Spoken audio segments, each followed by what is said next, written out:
Udruženje poslovnih žena Srbije dodelilo je tradicionalne nagrade najboljim preduzetnicama. Titulu Žena zmaj ove godine je ponelo 10 preduzetnica u kategoriji izvozno orijentisana firma. Nagradu je dobila Sanja Stanimirović, suvlasnica preduzeća Tester Al d.o.o. i Testerol LLC i STS Kan Grup iz Jagodine. Ona kaže da bi dostupnije finansije, povoljniji krediti, ali i nešto manje opterećenje zarada učinili poslovanje lakšim i uspešnijim. Za Infobiz je govorila i o počecima, budućim planovima i poslovanju tokom krize. Dobrodošli u Infobiz. Bolje vas našli. Žene koje pokreću svoj biznis najčešće žele da iskoriste svoje stručno znanje i sposobnosti, kao i da život uzmu u svoje ruke i zarađuju više. To su rezultati istraživanja koje je sprovedeno prošle godine. Šta je vas motivisalo da pokrenete proizvodnju? Pa proizvodnja generalno je pokrenuta zato što je to preuzet model.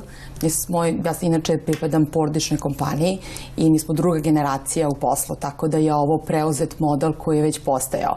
A nije daleko od toga da sam ja stručna znanja koja sam sticala po internacionalnim korporacijama primenila u biznisu i modernizovala ga.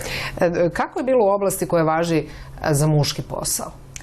Pa generalno ja ne delim poslove na muške i ženske. Prosto svaka firma ima i proizvodnju i prodaju i finansije i tako da sve jedno da li prodajete garderobu, da ste u modi ili prodajete cigarete, pivo ili ali u vašem slučaju stolarija. Da, u našem slučaju jeste stolarija, ali opet na kraju kažem vam finansije i cela ta organizacija je totalno drugačija. Jedino je prodaja.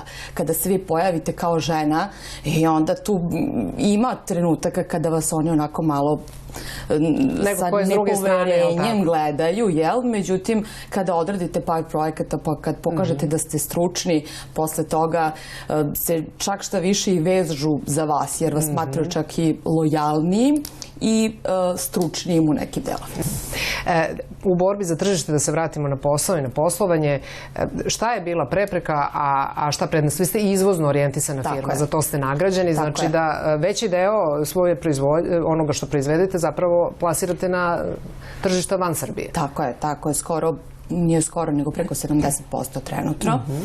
Najviše plasiramo na američkom tržištu, tamo čak imamo i svoju kompaniju u Njujorku, ali najveće prepreke su bile prevazići sve te standarde. Svako tržište se štiti na taj način što postavlja određene standarde koje vi morate da ispunite. I svaka država je specifična za sebe. Naravno, morate da ispunite sa druge strane rokove i cene koje one traže od vas i kada se to sve zajedno skupi, to tako sad izgleda jednostavno, ali... To uopšte ne zvuči jednostavno, naročito kad kažete američko tržište. Otkud to da ste našli tamo prostor za plasman svoje robe, a ne recimo negde u regionu, kao što je često slučaj, ili u Evropi u krajnjoj? Mi izvozimo iz Evropu, to je jedan dobar deo, to je svakako, ali Amerika je postala interesantna od pre par godina, kada je situacija sa Kinom i Amerikom postala malo zategnutija i kada je energetska efikasnost dobila na vrednosti i u Americi. Jer do sada Amerikanci nisu obraćali pažnju na energetsku efikasnost, tako da je apsolutno nije bitno da li je prozor kvalitetan ili nije, tako da su tu primati imali Kinezi. Mi smo osjetili taj moment, pojavili su u određenom pravom trenutku i eto sad mogu da kažem da smo lideri iz Evrope u Americi. Spomenuli ste energetsku efikasnost i svest Amerikanaca o tome, a kakva je situacija kod nas? Je li ta energetski efikasna stolarija luksuz za naše građane i dalje?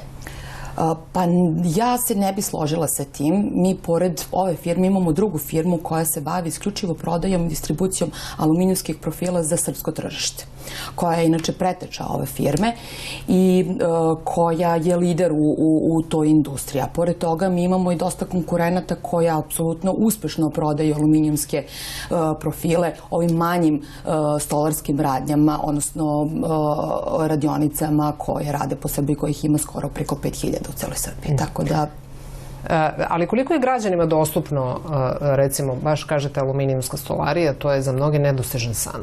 Šta je potrebno da se uradi da bi to bilo dostupnije? Imamo neko subvencionisanje država, ali nešto to sporo nam ide. Stoji da postoje subvencionisanje. Prosto svaka roba ima svog kupca, to je svakako. To stoji i najveći kupci su u suštini sada 90% zgrada vam se sada radi sa aluminijom. Ranije nije bio takav trend. Zaista se promenio taj trend. Isto otprilike kako je kupovina stana, tako možete se poistovetiti sa aluminijumskom stolarijom. Ali takođe ja bi se vratila na američko tržište gde vi takođe mi samo u high-endu u suštini, odnosno u najluksuznijim krajevima Njujorka mi prodajemo naše proizvode. Naša zgrada se nalazi recimo preko puta World Trade Centra, tako da koju radimo. Tako da nije to baš... Nije dostupno ni drugde, mislite, prosečnom džepu. Tako je. Kada pričamo o krizi, vi ste rekli loši odnose između Amerike i Kine su vama otvorili vrata, ali kako je ova kriza, znači prvo smo imali pandemiju, skoro 2 godine i sad ovaj rat u Ukrajini, kako to utiče na vaše poslovanje? Pandemija je na nas imala, da kažem, neki pozitivan efekat iz prostog razloga jer ljudi nisu putovali, imali su višak novca u budžetu, tako da ili su sređivali, menjali nameštaj ili su menjali prozore. Ko je imao pare? Između ostalog. Ali je to se de facto odrazilo na povećanje našeg prometa i obima poslovanja, na cijelu našu industriju u suštini. I ovaj trend nenormalne gradnje je de facto imao dobar efekat za sada. Što se tiče izvoza, i tu je bilo dobro, odnosno mi nismo imali negativan uticaj, što je dobro. Nije, cene transporta nisu?